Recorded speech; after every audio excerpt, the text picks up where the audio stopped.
अपनी घोर तप साधना के पश्चात माता अपने निवास कैलाश तो लौट आईं, किंतु अगले क्षण उन्हें अपने बढ़ते पगों को रोकना भी पड़ा। रुक जाओ पार्वती, तुम कैलाश में प्रवेश नहीं कर सकती।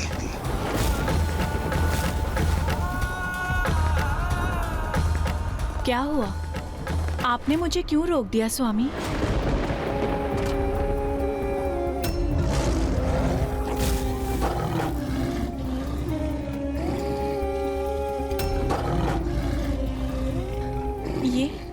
ये तो मेरा सिंह, मेरा भक्त सोमनंदी है, इसीलिए अब से ये मेरी सेवा में कैलाश में ही रहेगा।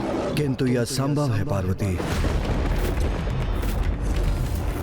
क्यों असंभव है स्वामी? क्योंकि यह कैलाश के नियमों का उल्लंघन होगा जो मैंने स्वयं स्थापित किए हैं।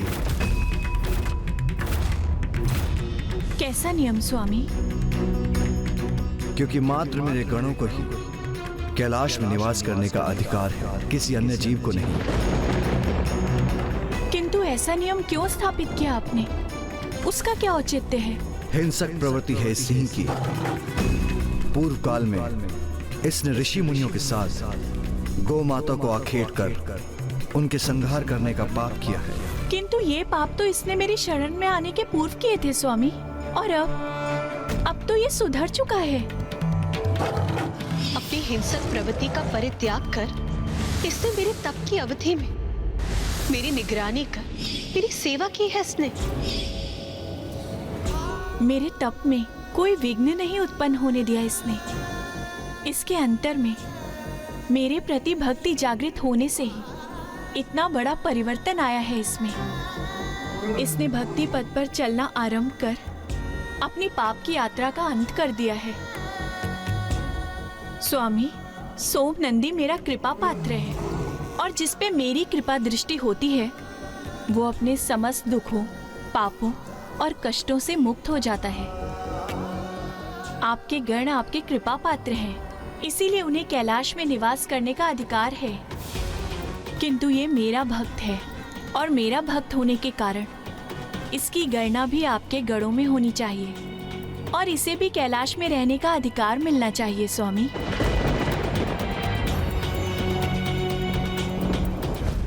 किंतु माता, कैलाश में तो पिताश्री के प्रमुख गण नंदी जी भी निवास करते हैं ना, और ये तो सर्वज्ञात है ना माता कि सिंह और वृषभ अपनी चिर शत्रुता के कारण एक साथ कदापि नहीं रह सकते। पुत्र, कैलाश जैसे पावन स्थान पर शत्रुता का भाव कहाँ रह सकता है? कैलाश जैसे स्थान पर सभी जीवों को समान सम्मान प्राप्त होता है, जहाँ कोई भी जीव किसी भी अन्य जीव का आखेट नहीं करते, जहाँ के वासी अहंकार से परे हैं, द्वेष, ईर्ष्या, शत्रुता जहाँ स्वतः ही मिट जाती है, जहाँ विचार एवं कर्म में किसी भी प्रकार की नकारात्मकता का कोई भी स्थान नहीं होता। पुत्र, मैं उचित कह रही हूँ ना स्वामी?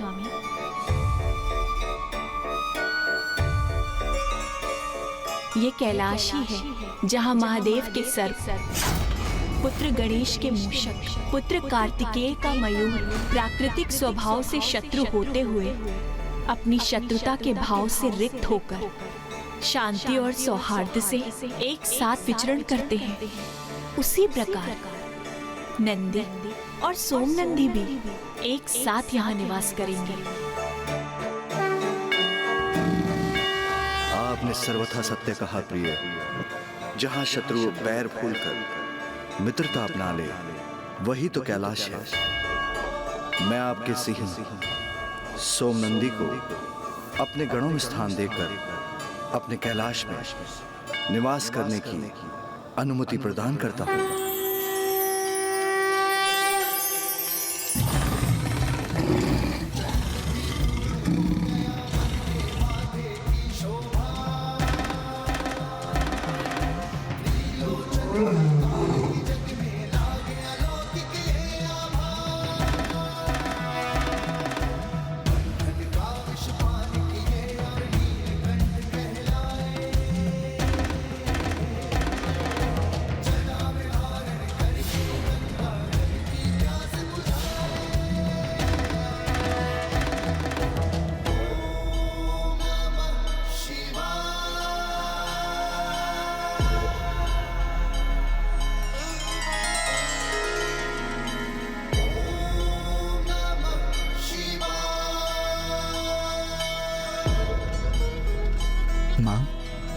आपको ये लाल पुष्प पंखुड़ियों की परत कैसी प्रतीत हो रही है?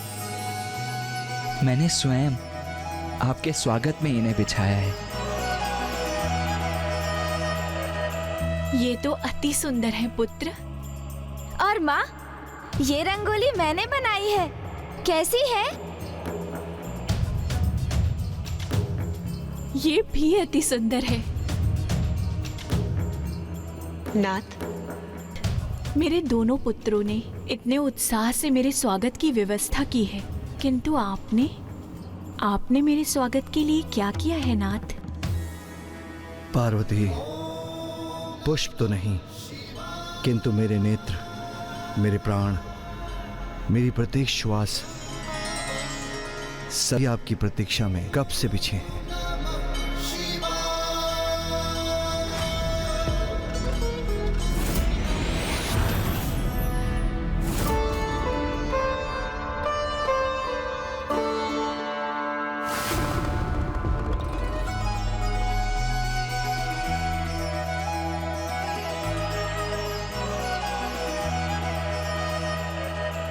सूरज संचमके माथे पर कुमकुम। आज मैं अपने दिव्य स्वरूप में हूँ, तो आपकी दृष्टि एकटक मुझ पे ही टिकी हुई है। इसके पूर्व तो आपको मेरी दिव्यता में दोष दिखाई दे रहा था ना नाथ?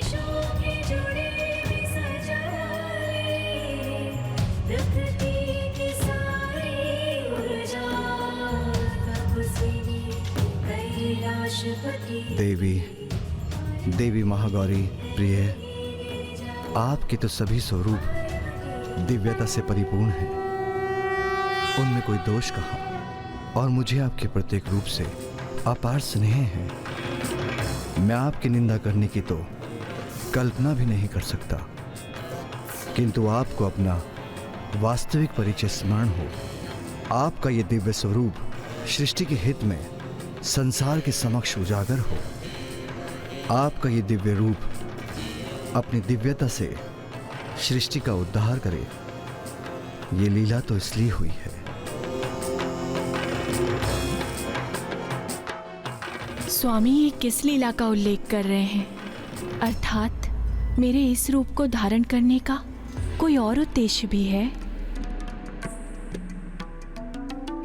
इस प्रकार माता पार्वती ने माता महागौरी रूप धारण किया और उन्हें अपना वाहन सोम नंदी भी प्राप्त हुआ।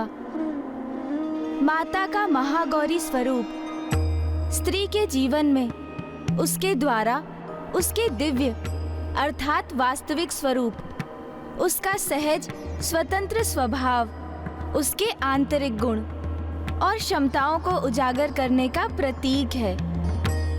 किंतु माता पार्वती द्वारा माता महागौरी रूप धारण करने का अभिप्राय दिव्यता एवं सौंदर्य प्राप्त करने से कहीं अधिक था। माता महागौरी को तो एक बहुत बड़ा कार्य संपन्न करना था। अब वो कार्य क्या था ब्राह्मण देवता? उन्हें देवताओं के अहंकार को भंग करना था। ये तब की घटना है जब देवताओं ने अत्यंत शक्तिशाली कल्मेश असुरों को पराजित किया था। देवराज इंद्र की, देवराज इंद्र की, देवराज इंद्र की, देवराज इंद्र की, देवराज इंद्र की, देवराज इंद्र की, देवराज इंद्र की, देवराज इंद्र की, देवराज इंद्र की, देवराज इंद्र की।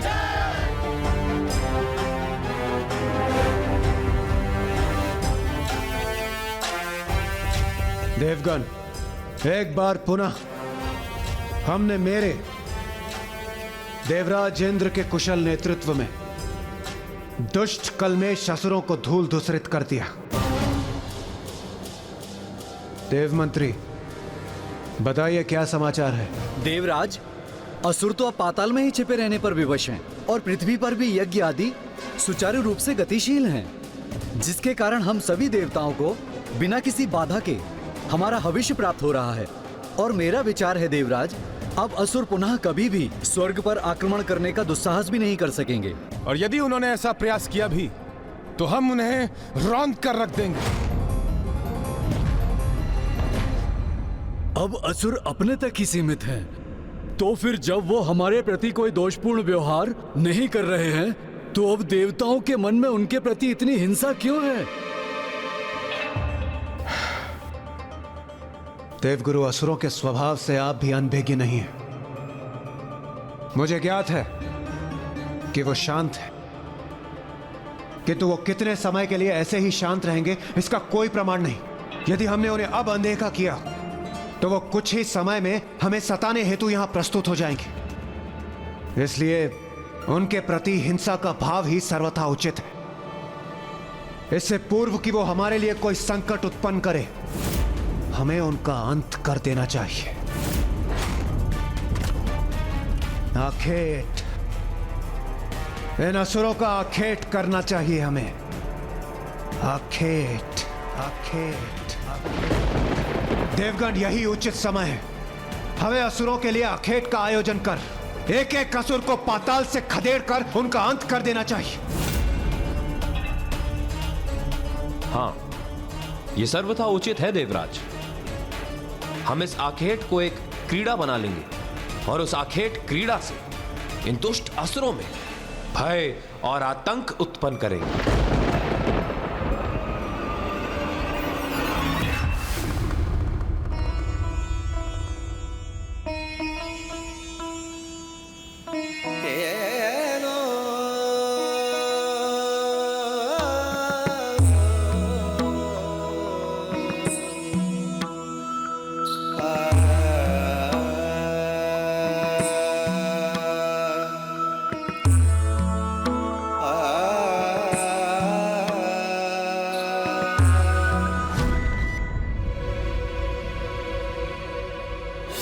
वरुण देव सर्वथा उचित कह रहे हैं देवराज। हमें असुरों के प्रति सज्ज रहना होगा। हाँ देवराज, उचित कहा आपने वरुण देव। सर्व शक्तिशाली है हम, इसीलिए उन असुरों को हमसे आतंकित रहना ही चाहिए। हाँ वायुदेव, श्रेष्ठतम है हम देवता। हमारी योग्यता तथा बल के कारण ही तो संसार में जितने भी धन, संपत्ति तथा अनमोल वस्तुएं हैं, उनके सुरक्षा का दायित्व हम पर है। समूचे ब्रह्मांड में सर्वश्रेष्ठ है हम देवता, इसीलिए स्वर्गलोक का अधिकार प्राप्त हुआ है हमें। अपराजित है हम देवता, कोई हमारा स्पर्श करने का साहस भी नहीं कर सकता, क्योंकि त्रिदेव हमारे सहायक हैं। माता आदि शक्ति हमारे साथ है, तो हमें कोई भला कैसे पराजित कर सकता है। हमें असुरों के लिए आखेट का आयोजन कर एक एक असुर को पाताल से खदेड़ कर उनका अंत कर देना चाहिए। इसलिए उन असुरों को हमसे समूचे ब्रह्मांड में सर्वश्रेष्ठ है हम देवता, श्रेष्ठतम है हम देवता। असुरों को पराजित कर देवताओं में अहंकार का समावेश हो गया था। उन्हें अपने सर्वशक्तिशाली होने पर घमंड जो हो गया था, और सभी के भीतर सदा उपस्थित रहने वाली शक्ति स्वरूपा माता को देवताओं के इस अहंकार का आभास हो गया था। नहीं, ये उचित नहीं। देवताओं का उनकी शक्तियों पर अहंकार सर्वथा उचित नहीं, क्योंकि व्यक्ति का दंभ सदा उसके पतन का कारण बनता है। मुझे देवताओं को सुपथ पर लाना ही होगा, अन्यथा उनका ये अहंकार उनकी दुर्बलता का कारण बन जाएगा और वो पुनः असुरों से पराजित होकर स्वर्ग को खो बैठेंगे और संसार धर्म संकट में पड़ जाएगा।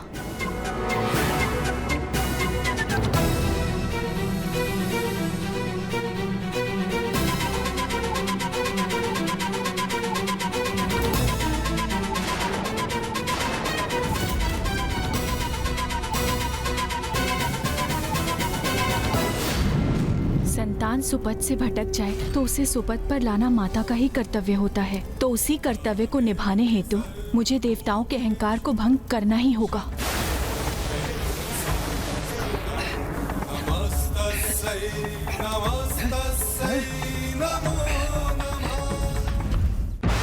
क्या हो रहा है ये? कैसा प्रकाश है ये?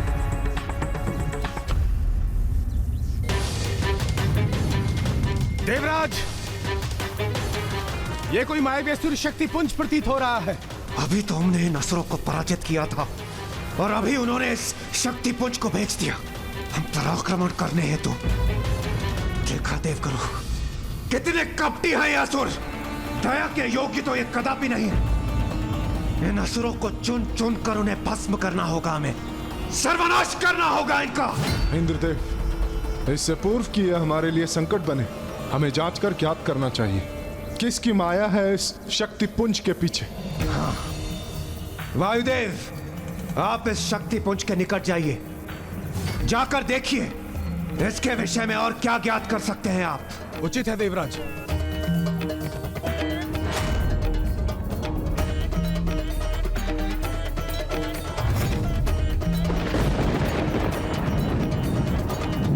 कौन हो तुम?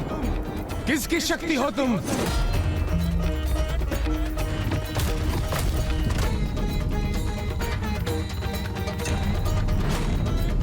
मेरा प्रश्न नहीं सुना तुमने? किसकी शक्ति हो? सर्वप्रथम आप बताइए, कौन है आप? अच्छा, स्वर्ग में आकर तुम मेरा परिचय पूछने का दुस्साहस कर रही हो। वायुदेव हूं मैं, वायुदेव। इस समस्त संसार का प्राण हूं मैं। इस संसार में मुझसे अधिक बलवान कोई भी नहीं। बड़े से बड़े नगर को पल भर में उजाड़ सकता हूं मैं, उसे धूल में परिवर्तित कर सकता हूं। समझ गई मेरी शक्ति? लगता है तुम्हें मेरी शक्ति का परिचय देना होगा। उसकी कोई आवश्यकता नहीं। अर्थात समझ गई कितना शक्तिशाली हूं मैं। इतने ही शक्तिशाली हो तो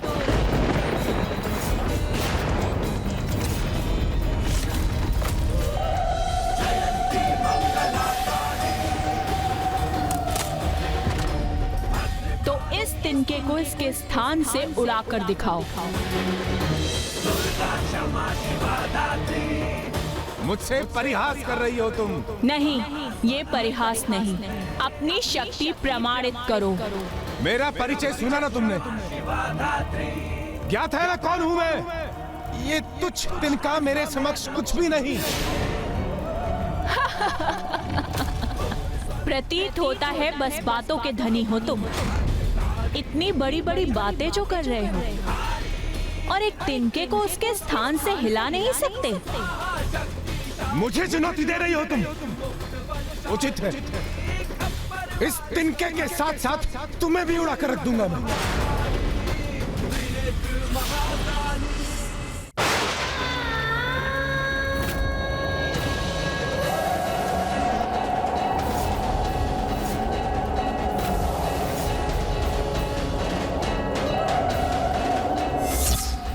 इस तिनके को कुछ भी नहीं हुआ। ये कैसे संभव है? यह अवश्य कोई माया है। मुझे अपनी शक्ति का परीक्षण करना चाहिए।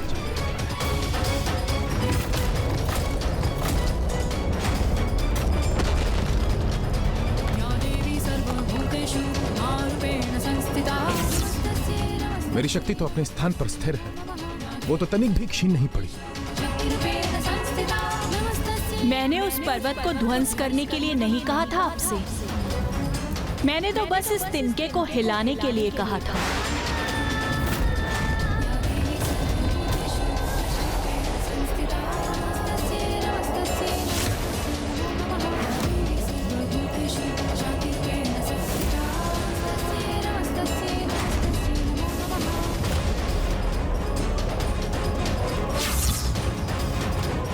असंभव!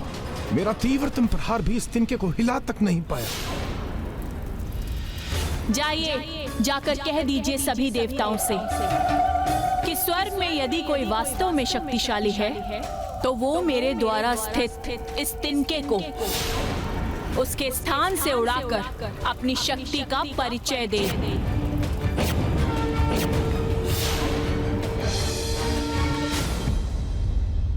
ये वायुदेव को लौटने में इतना समय क्यों लग रहा है?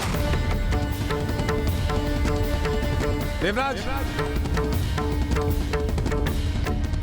वायुदेव, वायुदेव बताइए क्या उपाय किया आपने?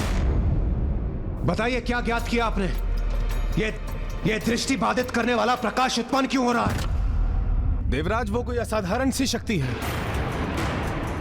ऐसा प्रतीत पड़ता था मानो उस अग्नि के भीतर कोई अत्यंत ही शक्तिशाली मायावी स्त्री स्थित हो। और आप उस मायावी स्त्री को पराजित करने में अक्षम रहे।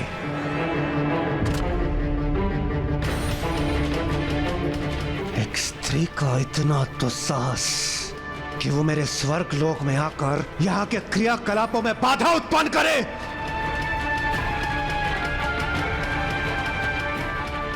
इसका उचित पाठ मैं उसे अवश्य सिखाऊंगा। वो शक्ति जो भी हो, समस्त देवताओं को प्रत्यक्ष चुनौती दी और उसने कहा है यदि जाइए, जाकर कह दीजिए सभी देवताओं से कि स्वर्ग में यदि कोई वास्तव में शक्तिशाली है तो वो मेरे द्वारा स्थित इस तिनके को उसके स्थान से उड़ाकर अपनी शक्ति का परिचय दे। तो मात्र एक तिनके को उड़ाने में अक्षम रहे हैं आप वायुदेव। देवराज, मेरा विश्वास कीजिए, वो कोई साधारण शक्ति नहीं है। साधारण हो अथवा असाधारण, उस शक्ति ने तिनके को उड़ाने की चुनौती दी है ना, किंतु मैं उससे कहीं अधिक करूंगा। तिनके को भस्म कर दूंगा मैं। देवराज इंद्र, मुझे आज्ञा दीजिए।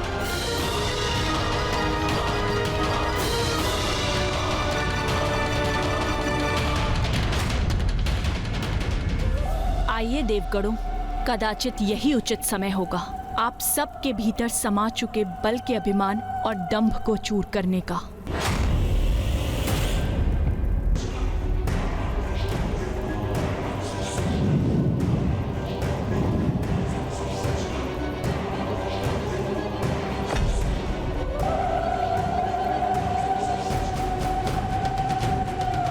अग्निदेव हूं मैं, अग्नि का स्रोत, इसलिए तुम्हारी ऊर्जा का प्रकाश मेरी दृष्टि को बाधित नहीं कर सकता। अच्छा, तो पूर्ण विश्वास है आपको कि आप भी अग्नि के स्रोत हैं। सुना नहीं तुमने? अग्निदेव हूं मैं, अग्नि ही मेरा परिचय है। क्या चुनौती दी थी तुमने हम देवताओं को कि इस तुच्छ तिनके को उड़ाकर दिखाएं हम देवता? देखो अब इस तुच्छ तिनके को कैसे भस्म करूंगा मैं। तो ये तो आपके लिए अत्यंत सरल होना चाहिए ना, क्योंकि अभी तो आपने कहा कि आप ही अग्नि के स्रोत।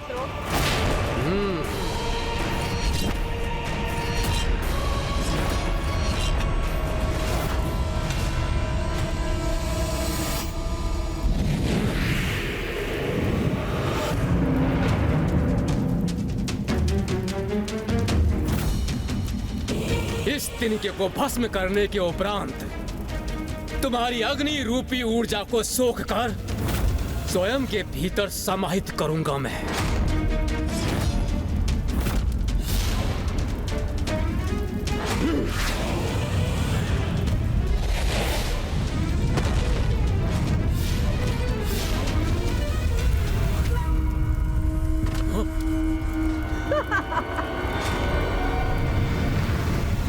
क्या हुआ अग्निदेव? वो तिनका भस्म हो गया?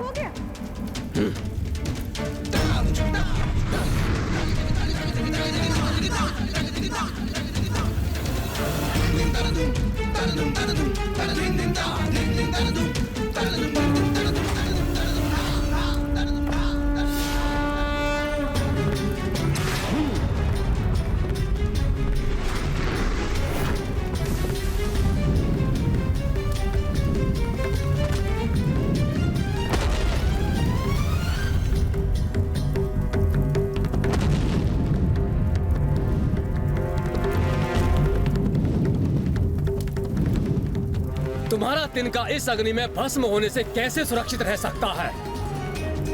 वो अवश्य भस्म हुआ होगा।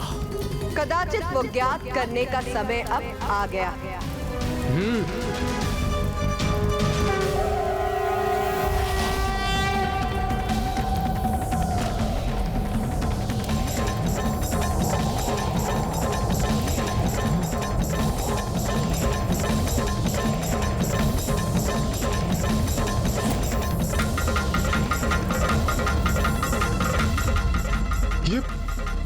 ये शक्ति तो स्वयं अग्निदेव को अपने भीतर समाहित कर रही है। किंतु ये कैसे संभव है? ये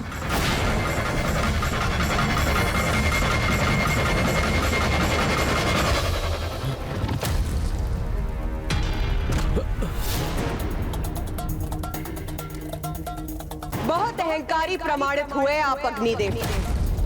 अपनी श्रेष्ठता स्थापित करने के लिए आप देवताओं के स्थान स्वर्ग को भी भस्म करने के लिए आतुर थे। मुझे ज्ञात है यहाँ क्या घटित हुआ है। आप सभी देवता अपने सुरक्षित स्थान से उसके साक्षी। तो है कोई और देवता जो इतना शक्तिशाली हो, जो मेरे द्वारा स्थित किए गए इस तिनके को इसके स्थान से उड़ा सके?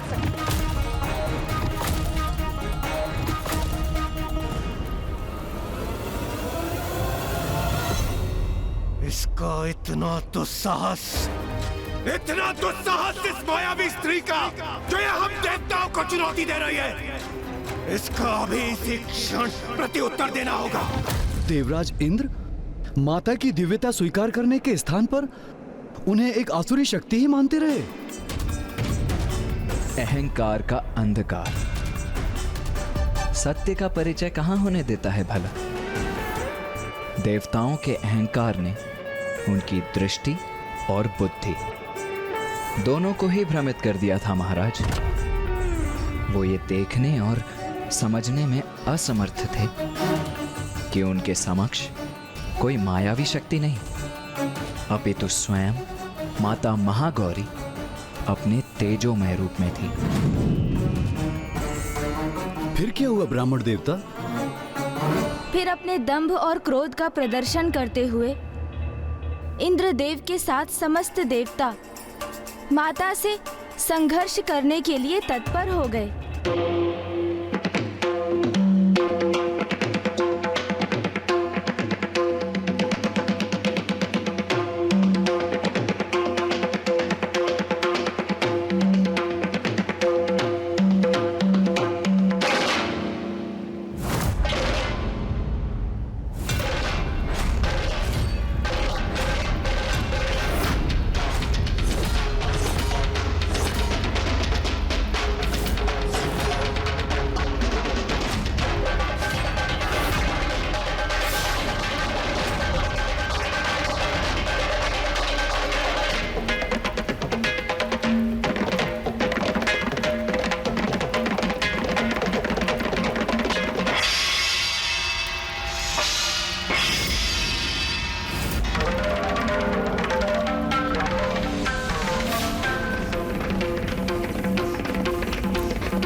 वरुण देव ने अत्यंत शक्तिशाली जल प्रवाह को उत्पन्न कर उसे उस तिनके पर केंद्रित किया।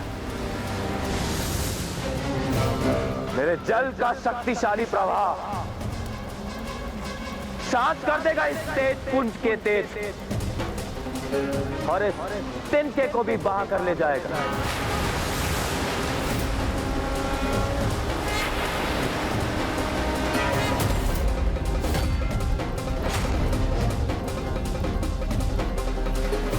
किंतु माता के तेज पुंज का स्पर्श करते ही वरुण देव द्वारा उत्पन्न जल वाष्प में परिवर्तित होकर वायु में समाहित हो गया।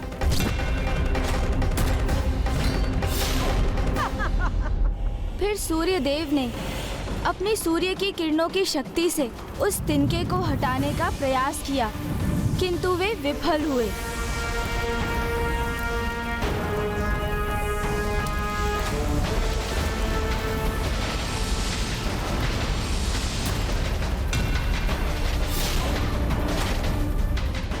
जिसके उपरांत कुबेर देव जी ने भी अपनी गदा का प्रयोग किया।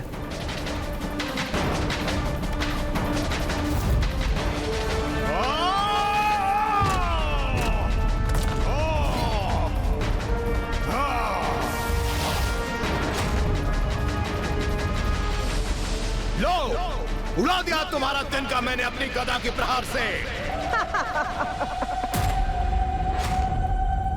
अच्छा, इतना विश्वास है अपनी शक्ति पर किंतु आपका ये विश्वास निराधार है।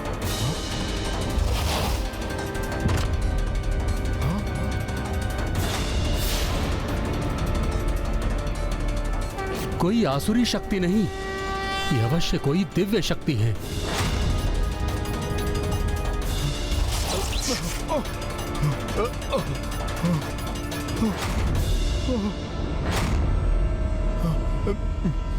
मेरी गदा ही छिन्न भिन्न हो गई और तिनका अभी भी अपने स्थान पर ही स्थित है। कैसे संभव है ये? एक एक करके सभी देवता पराजित हो रहे थे और इस घटनाक्रम के प्रत्यक्षदर्शी देवराज इंद्र के क्रोध में निरंतर वृद्धि हो रही थी। और जब सब देवता असफल हो गए तो स्वयं देवराज इंद्र ने प्रयास करने का निर्णय लिया। बस इतना ही तपोबल है आप देवताओं का।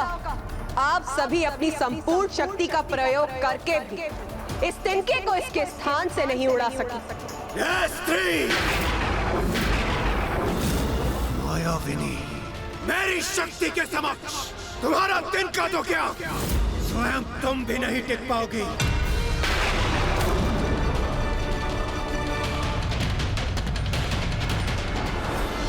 मुझे इंद्रदेव को इनका सामना करने से रोकना होगा।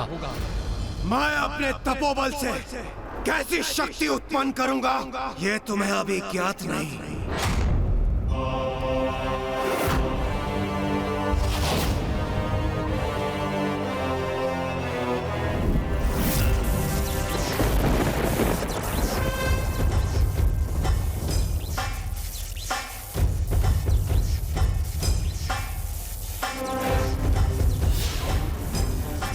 देवराज इंद्र हूं मैं, और मैं अपनी वज्र शक्ति से तुम्हारे इस तिनके को भस्म कर दूंगा।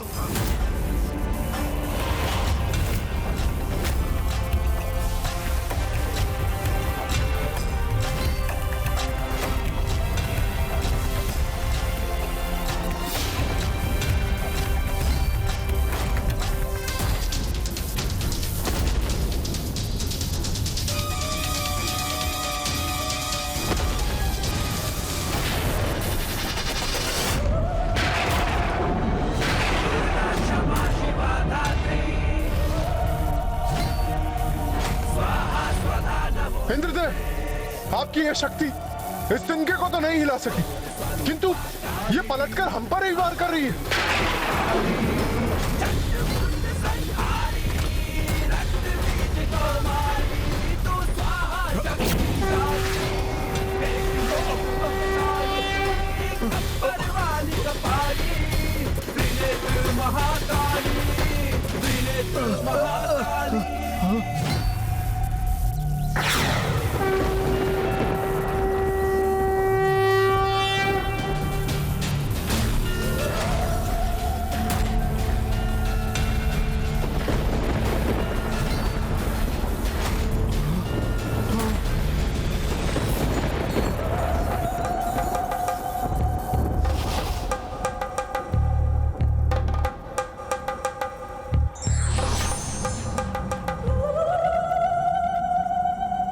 आपने मेरी वज्र की शक्ति को बांध लिया, उसकी दिशा को परिवर्तित कर उसे मेघों में समाहित कर हमारी रक्षा की है आपने।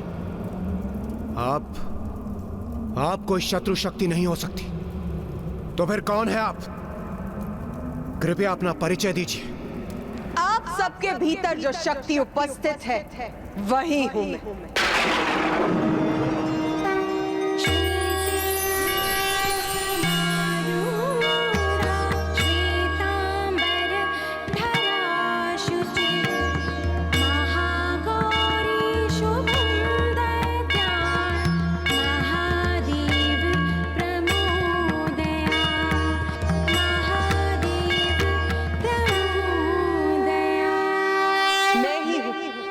जिसने आपको असुरों पर विजय प्राप्त करने का सामर्थ्य प्रदान किया।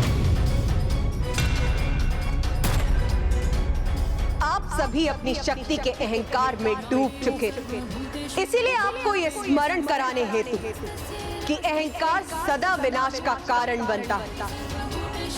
आप सभी के अहंकार को नष्ट करने के लिए मुझे स्वयं यहाँ प्रकट होना पड़ा।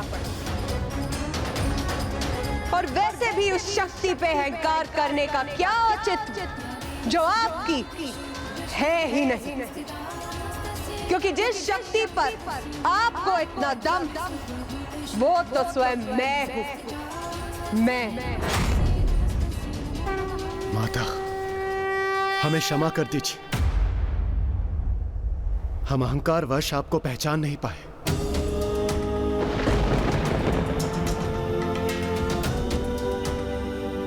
माता, हमसे बहुत बड़ी भूल हो गई, हमें क्षमा कर दीजिए माता।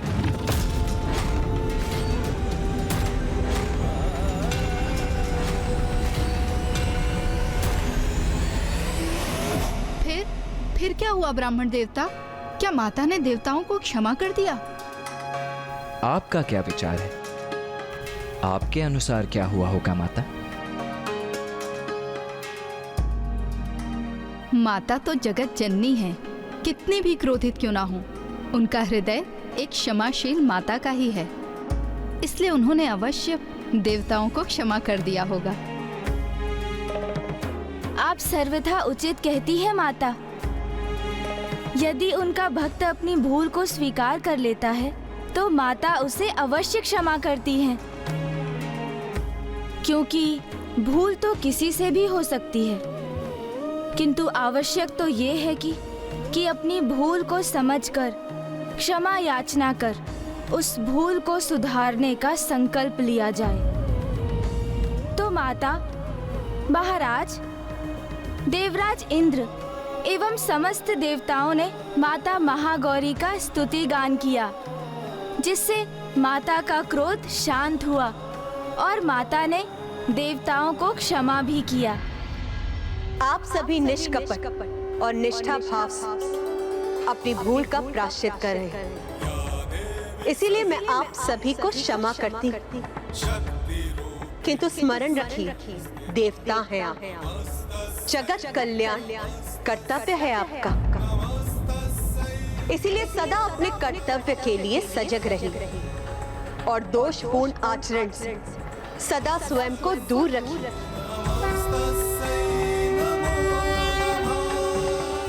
माता की शक्ति तो अमोघ है और पूर्ण निष्ठा और भक्ति से उनकी उपासना करने वाले भक्त के सभी कलुष धुल जाते हैं।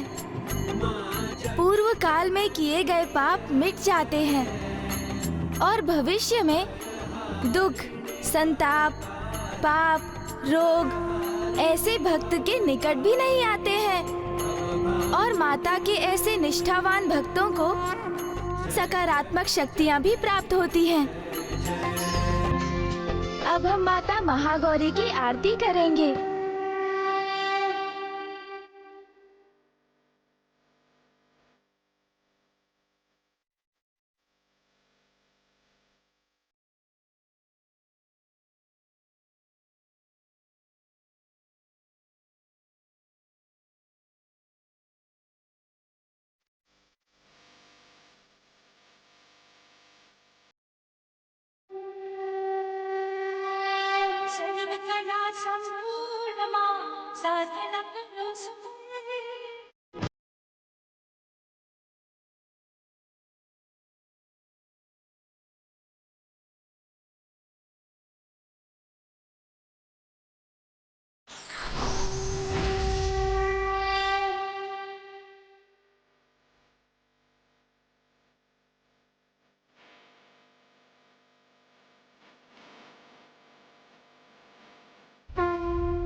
कल नवरात्रि का नवम दिवस है। कल हम माता के नवम रूप माता सिद्धिदात्री की कथा कहेंगे।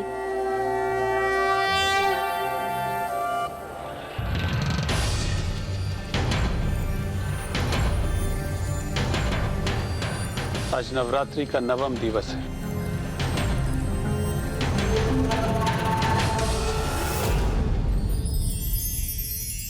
माँ, आज हम महाराज देवोदास और माता सरला को आपके नवम स्वरूप की कथा सुनाएंगे। हमें आशीष दीजिए कि हम आपकी कथा को संपन्न कर सकें और हमारे यहाँ आने के प्रयोजन को सिद्ध कर सकें।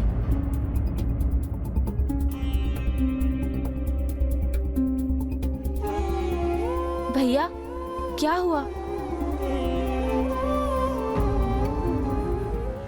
जैसे जैसे इस संसार से वेद लुप्त होते जा रहे हैं, वैसे वैसे हम देवता भी दुर्बल होते जा रहे हैं। और दुर्गमासुर के आतंक में वृद्धि के कारण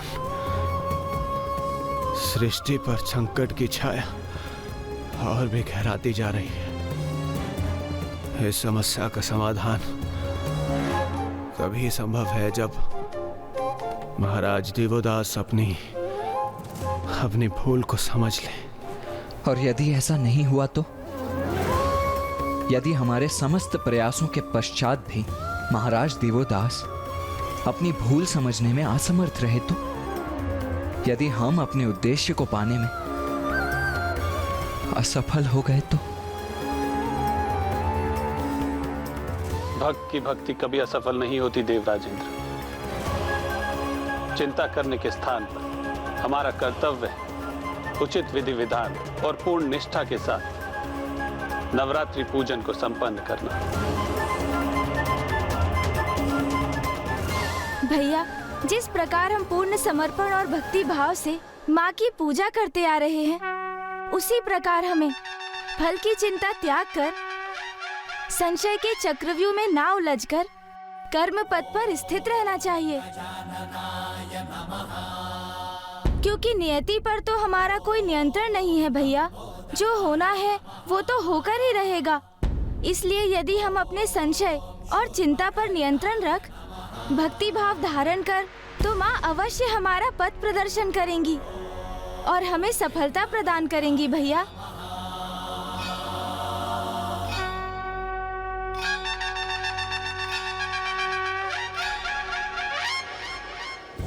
ब्राह्मण देवता, मैं माता के नवम स्वरूप की कथा श्रवण करने के लिए अधीर हो रही हूँ। मैं भी आप दोनों को माता के नवम रूप की कथा बताने के लिए अत्यंत आतुर हूँ माता, क्योंकि इसके पश्चात ही महाराज देवोदास का अंतिम चित्त भी जागृत हो जाएगा और उन्हें ज्ञात हो जाएगा कि उन्होंने पिताश्री को उनकी काशी से और माता को पिताश्री से विलग कर कितनी बड़ी भूल कर दी है। महादेव, काशी में एक ही राजा हो सकता है। यदि मुझे यहाँ राज्य करना है तो आपको यहाँ से प्रस्थान करना होगा।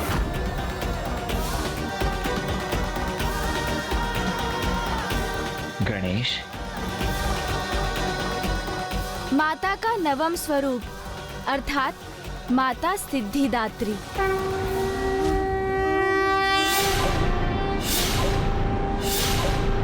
उनके दिव्य मनोरम रूप में माता की चतुर्भुजाएं हैं।